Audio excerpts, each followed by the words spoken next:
Hi guys, this is AAB. So, andito ako ngayon.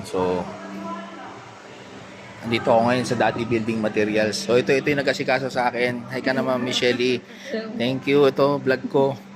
Yan. So, nag-pick up kami ng UPVC ceiling. So, ito yung warehouse.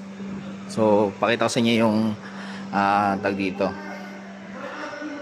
Ito yung isang set ng ikakabit namin sa Mandaluyong. So inaantay na lang po namin yung Lala Move kasi hindi naman to, medyo mahaba-haba to, may 4 meters dito. So yan, antayin lang natin yung Lala Move. Kasama na, ayun, napakalilang warehouse and then napakarami nilang mga designs. So ito, so yan, so yan, vlog.